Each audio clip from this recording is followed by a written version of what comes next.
Breaking చూస్తున్నాం. DK Shivakumar ఎప్పుడెప్పుడా అని ఎదురు చూస్తున్న సమయం రానే వచ్చింది. సాయంత్రం 4:05 కర్ణాటక 25వ ముఖ్యమంత్రిగా డీకే శివకుమార్ ప్రమాణ స్వీకారం చేయనున్నారు. బెంగళూరులోని లోక్ భవన్ లో జరిగే కార్యక్రమానికి ముఖ్య అతిథులుగా రాహుల్ గాంధీ, ఏఐసీసీ చీఫ్ మల్లికార్జున ఖర్గే, మాజీ సీఎం సిద్ధరామయ్యతో పాటు పలు రాష్ట్రాల నేతలు రానున్నట్లు తెలుస్తోంది. అయితే ఇటీవల సీఎం పదవికి రాజీనామా చేసిన సిద్ధరామయ్యకు కాంగ్రెస్ హైకమాండ్ కీలక పదవి ఇచ్చింది. కాంగ్రెస్ వర్కింగ్ కమిటీ సభ్యుడిగా నియమిస్తున్నట్లు ప్రకటించింది.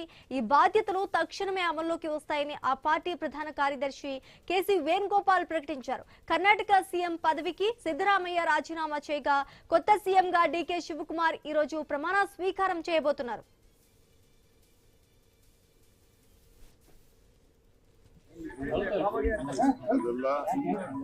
ಅಧಿಕೃತ ಅಲ್ಲ. ನಾಳೆ 10 ಗಂಟೆ ಮೇಲೆ 10 ಗಂಟೆನೂ ಮಧ್ಯಾಹ್ನ ನಮ್ಮ ಹೆಸರನ್ನ ದೆಹಲಿಯವರು ಕಳಿಸ್ಕೊಡ್ತಾರೆ. ನಾವೆಲ್ಲ ಸೇರಿ ಚರ್ಚೆ ಮಾಡ್ತೀವಿ, ನಮ್ಮ ಅಭಿಪ್ರಾಯನ ತಿಳಿಸ್ತೀವಿ. ಅಂತಿಮ ತೀರ್ಮಾನ ದೆಹಲಿಯವರು ಮಾಡಿ ಕಳಿಸ್ಕೊಡ್ತಾರೆ. ಆಮೇಲೆ ನಾನು ರಾಜಭವನ್ಗೆ ಪಟ್ಟಿಯನ್ನು ಕಳಿಸ್ಕೊಡ್ತೇನೆ. ಇಷ್ಟು ಮಾತ್ರ ಹೇಳಲಿಕ್ಕೆ ಬಯಸ್ತೇನೆ. ನಾಳೆ ಸಾಯಂಕಾಲ ನಮ್ಮ ಕಾಂಗ್ರೆಸ್ ಭವನದ ಒಂದು ಭೂಮಿ ಪೂಜೆ ಇದ್ದು ಅದು ಇನ್ನೊಂದು ಪ್ರತ್ಯೇಕ ದಿನ ಮಾಡೋಣ ಅಂತ ಹೇಳಿ ತೀರ್ಮಾನ ಆಗಿದೆ. ಸೊ ಯಾರಿಗೆ ಆ ಇನ್ವಿಟೇಷನ್ ಕಳಿಸಿದ್ದೀನಿ ಅವರೆಲ್ಲ ಇನ್ ಟೈಮಲ್ಲಿ 2 ಗಂಟೆ ಒಳಗೆ ನಮ್ಮ ಬ್ಲಾಕ್ ಅಧ್ಯಕ್ಷರು, ಪದಾಧಿಕಾರಿಗಳು, ಜಿಲ್ಲಾಧ್ಯಕ್ಷರು ಮತ್ತು ಯಾರಿಗೆ ಇನ್ವಿಟೇಷನ್ ಹೋಗಿದೆ ಅವರೆಲ್ಲ ಕೂಡ ಭಾರತ್ ಜೋಡೋ ಭವನಲ್ಲಿ ಇದ್ರೆ ನಾನು ಕ್ಯಾಬಿನೆಟ್ ಮುಗಿಸಿ ಪ್ರಮಾಣ ವಚನ ಆದಮೇಲೆ ಕ್ಯಾಬಿನೆಟ್ ಮುಗಿಸಿಸ್ಬಿಟ್ಟು ರಾಹುಲ್ ಗಾಂಧಿ ಅವ್ರನ್ನ డీకే శివకుమార్ ఎప్పుడెప్పుడా అని ఎదురు చూస్తున్న సమయం రాని వచ్చింది. సాయంత్రం 4:05 కర్ణాటక 25వ ముఖ్యమంత్రిగా డీకే శివకుమార్ ప్రమాణ స్వీకారం చేయబోతున్నారు. బెంగళూరులోని లోక్ భవన్ లో జరిగే కార్యక్రమానికి ముఖ్య అతిథులుగా రాహుల్ గాంధీ, ఏఐసీసీ చీఫ్ మల్లికార్జున ఖర్గే, మాజీ సీఎం సిద్ధరామయ్యతో పాటు పలు రాష్ట్రాల నేతలు రానున్నట్లు తెలుస్తోంది. ఇక ఇదే అంశానికి సంబంధించి మరింత సమాచారం మా ప్రతినిధి ఏవై స్వామి అందిస్తారు ఫోన్ ద్వారా. స్వామి చెప్పండి, కర్ణాటక కొత్త సీఎం గా డీకే శివకుమార్ అయితే ఈ రోజు ప్రమాణ స్వీకారం చేయబోతున్నట్టు తెలుస్తోంది. దీనికి సంబంధించి తాజా అప్డేట్స్ ఏంటి? కర్ణాటక ముఖ్యమంత్రి డీకే శివకుమార్ ఈ రోజు ప్రమాణ స్వీకారం చేయబోతున్నారు. ఈ రోజు సాయంత్రం 4 గంటలకు లోక్ భవన్ లో గవర్నర్ తావర్ చంద్ గెహ్లాట్ ఆయన చేత ముఖ్యమంత్రిగా ప్రమాణ స్వీకారం చేయిస్తారు. సాయంత్రం 4:05 ప్రమాణ స్వీకారం చేయాల్సిందిగా ఆయన గురువులు పెట్టిన ఆ ముహూర్తంలోనే ఆయన ప్రమాణ స్వీకారం చేయబోతున్నట్టుగా తెలుస్తుంది. ప్రధానంగా ఇప్పటికే ఆయన ప్రమాణ స్వీకార కార్యక్రమానికి ఏఐసీసీ అధ్యక్షుడు మల్లికార్జున ఖర్గేతో పాటు లోక్సభ విపక్ష నేత రాహుల్ గాంధీ, మాజీ సీఎం ఇటు సిద్ధరామయ్యతో పాటు వివిధ మఠాధిపతులు, పీఠాధిపతులు, వివిధ సంఘాల ప్రతినిధులు, సినీ ప్రముఖులు ఈ కార్యక్రమానికి హాజరు కానున్నట్టుగా తెలుస్తుంది. డీకే శివకుమార్ తో పాటు ఒక 10 మంది మాత్రమే మంత్రులుగా ప్రమాణ స్వీకారం చేస్తారని చెప్పి తెలుస్తుంది. ఒకవైపు ఇప్పటికే ఢిల్లీలో మంత్రివర్గ కూర్పుకు సంబంధించి సిద్ధరామయ్య, ఇటు డీకే శివకుమార్ ఇద్దరు కూడా కలిసి లిస్టులు వడపోసినట్టు తెలుస్తుంది. దాదాపుగా 30-40 మంది మంత్రివర్గంలో సీటు ఆశిస్తున్నప్పటికీ కూడా తొలుత ఒక 10 మందికి అవకాశం కల్పించాలని చెప్పేసి భావిస్తున్నారు. సీనియర్లకు చాలా మందికి ప్రాధాన్యత ఇవ్వడం కోసం దాదాపుగా 3-4 ఉప ముఖ్యమంత్రి పదవులు ఇవ్వబోతున్నట్లుగా కూడా తెలుస్తుంది. ప్రధానంగా ఏఐసీసీ పైన ఒత్తిడి తీసుకొచ్చి సిద్ధరామయ్య పలువురికి మంత్రి పదవులు ఇప్పించుకున్నట్టుగా కూడా ప్రచారం జరుగుతుంది. ఒకవైపు సిద్ధరామయ్యను ఇప్పటికే ముఖ్యమంత్రి పీఠ నుంచి తప్పించారు కాబట్టి, రాజీనామా చేశారు కాబట్టి ఆయనను వెంటనే సిడబ్ల్యూఎస్ లోకి, Congress party working core group లోకి ఆయనను తీసుకున్నారు. వెంటనే ఇది అమల్లోకి వస్తుందని చెప్పేసి ఏఐసీసీ అధ్యక్షులు మల్లికార్జున ఖర్గే ప్రకటించారు. మొత్తానికైతే కర్ణాటకలో ప్రభుత్వంలో అధికార మార్పుకి సంబంధించి కాంగ్రెస్ పార్టీలో ఎప్పుడు లేని విధంగా ఈసారి గత కొద్ది కాలంలో వస్తున్నటువంటి ఆనవాయితీకి ఈసారి మళ్ళీ కాంగ్రెస్ పార్టీ పాత ఆనవాయితీనే పునరుద్ధరించింది. కాంగ్రెస్ పార్టీలో పదే మార్పు మార్పు అంటూ కాంగ్రెస్ పార్టీపై ఉన్నటువంటి అపప్రద మళ్ళొకసారి వచ్చింది. అయితే కాంగ్రెస్ పార్టీని కర్ణాటక అధికారంలో తీసుకురావడం కోసం పిసిసి అధ్యక్షునిగా కీలకంగా వ్యవహరించినటువంటి డీకే శివకుమార్ కి ఎలక్షన్ లో గెలిచిన వెంటనే ముఖ్యమంత్రి పీఠం అడిగారు. అప్పుడున్న పరిస్థితుల్లో ఒకవైపు కాంగ్రెస్ లోకి వచ్చి కీలకంగా పనిచేసినటువంటి సిద్ధరామయ్య వైపే పార్టీ అధిష్టానం మొగ్గు చూపి ఆయనకు ఉన్నటువంటి ప్రజాకర్షణ, ప్రజల్లో ఆయనకు ఉన్నటువంటి విపరీతమైన క్రేజ్ కారణంగా ఆయననే ముఖ్యమంత్రిగా కాంగ్రెస్ పార్టీ నియమించింది.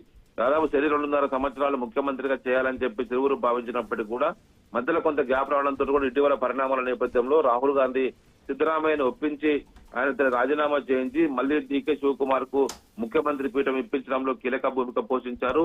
ఈ విషయంలో ఒకవైపు రాహుల్ గాంధీ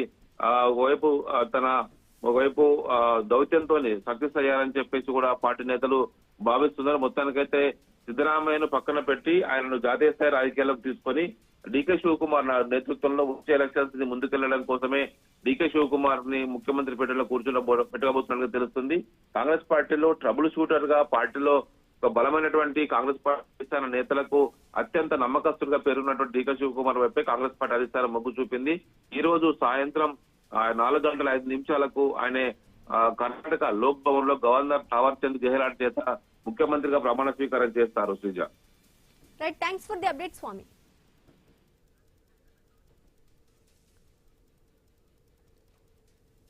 డీకే శివకుమార్ ఎప్పుడెప్పుడా అని ఎదురు చూస్తున్న సమయం రానే వచ్చింది. సాయంత్రం 4:05 కర్ణాటక 25వ ముఖ్యమంత్రిగా డీకే శివకుమార్ ప్రమాణ స్వీకారం చేయబోతున్నారు. బెంగళూరులోని లోక్ భవన్ లో జరిగే ఈ కార్యక్రమానికి ముఖ్య అతిథులుగా రాహుల్ గాంధీ, ఏఐసీసీ చీఫ్ మల్లికార్జున ఖర్గే, మాజీ సీఎం సిద్ధరామయ్యతో పాటు పలు రాష్ట్రాల నేతలు రానున్నట్లు తెలుస్తోంది. ఇక ఇదే అంశానికి సంబంధించి మరింత సమాచారం మా ప్రతినిధి రాము ఫోన్ ద్వారా అందిస్తారు. రాము, ఏదైతే కర్ణాటక రాజకీయాల్లో గత 3 సంవత్సరాలుగా కొనసాగిన పవర్ షేరింగ్ ఫార్ములాకు ఈ రోజుతో అధికారిక ముగింపు పడుతుంది. కాంగ్రెస్ శాసనసభాపక్ష నాయకుడిగా ఎన్నికైన డీకే శివకుమార్ ఈ రోజు సాయంత్రం 4:05 బెంగళూరులోని లోక్ భవన్ గ్లాస్ హౌస్ లో కర్ణాటక ముఖ్యమంత్రిగా ప్రమాణ స్వీకారం చేయనున్నారు. ఈ కార్యక్రమానికి కాంగ్రెస్ అగ్రనేతలు రాహుల్ గాంధీ, ఏఐసీసీ అధ్యక్షులు మల్లికార్జున ఖర్గే, మాజీ ముఖ్యమంత్రి సిద్ధరామయ్యతో పాటు పలు రాష్ట్రాల కాంగ్రెస్ ముఖ్య నేతలు కూడా హాజరయ్యే అవకాశం అయితే ఉంది. ఇక సీఎం పదవి నుంచి వైదొలిగిన సిద్ధరామయ్యకు కాంగ్రెస్ హైకమాండ్ కీలక బాధ్యతలు అప్పగించింది. ఆయనకు కాంగ్రెస్ వర్కింగ్ కమిటీ సిడబ్ల్యూసీ సభ్యుడిగా నియమిస్తూ అధికారిక ప్రకటన కూడా విడుదల చేసింది. దీంతో రాష్ట్ర రాజకీయాల్లోనే కాకుండా జాతీయ రాజకీయాల్లో కూడా సిద్ధరామయ్యకు ప్రాధాన్యత కొనసాగుతుంది. మరో కీలక పరిణామం ఏమిటంటే డీకే శివకుమార్ మంత్రివర్గ కూర్పుపై నిన్న ఢిల్లీలో రాహుల్ గాంధీ, ఖర్గే, సిద్ధరామయ్యతో సుదీర్ఘ సమావేశం జరిగింది. ప్రాంతీయ సామాజిక వర్గ సమీకరణాలు దృష్టిలో పెట్టుకుని కేబినెట్ కు ఖరారు చేసినట్లయితే సమాచారం. డిప్యూటీ సీఎం గా జి పరమేశ్వరకు అవకాశం దాదాపు ఖరారైనట్లు కాంగ్రెస్ వర్గాలు అయితే చెబుతున్నవి. అయితే ఈ రోజు సీఎం డీకే శివకుమార్ తో పాటు పరిమిత సంఖ్యలో కొంతమంది సీనియర్ నేతలు మాత్రమే ప్రమాణ స్వీకారం చేసే అవకాశం ఉంది. పూర్తి స్థాయి మంత్రివర్గ విస్తరణను మరో విడతలో నిర్వహించే అవకాశాలపై కూడా చర్చ జరుగుతుంది.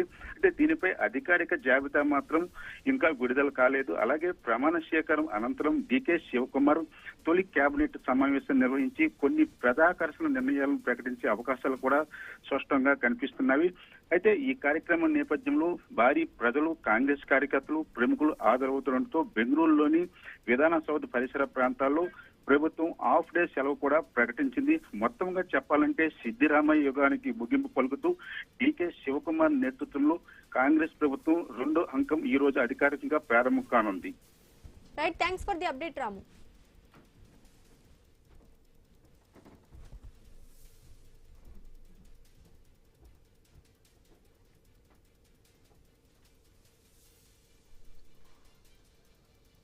డీకే శివకుమార్ ఎప్పుడెప్పుడా అని ఎదురు చూస్తున్న సమయం రానే వచ్చిందని చెప్పుకోవాలి. సాయంత్రం 4:05 కర్ణాటక 25వ ముఖ్యమంత్రిగా డీకే శివకుమార్ ప్రమాణ స్వీకారం చేయబోతున్నారు. బెంగళూరులోని లోక్ భవన్ లో జరిగే ఈ కార్యక్రమానికి ముఖ్య అతిథులుగా రాహుల్ గాంధీ, ఏఐసీసీ చీఫ్ మల్లికార్జున ఖర్గే, మాజీ సీఎం సిద్ధరామయ్యతో పాటు పలు రాష్ట్రాల నేతలు కూడా హాజరు కాబోతున్నట్లు తెలుస్తోంది. అయితే ఇటీవల సీఎం పదవికి రాజీనామా చేసిన సిద్ధరామయ్యకు కాంగ్రెస్ హైకమాండ్ కీలక పదవిని అయితే ఇచ్చింది. కాంగ్రెస్ వర్కింగ్ కమిటీ సభ్యుడిగా నియమిస్తున్నట్లు కూడా ప్రకటించింది. ఈ బాధ్యతలు తక్షణమే అమల్లోకి వస్తాయని ఆ పార్టీ ప్రధాన కార్యదర్శి కేసీ వేణుగోపాల్ ప్రకటించారు. కర్ణాటక సీఎం పదవికి సిద్ధరామయ్య రాజీనామా చేయగా కొత్త సీఎంగా డీకే శివకుమార్ ఈ రోజు ప్రమాణ స్వీకారం చేయబోతున్నారు.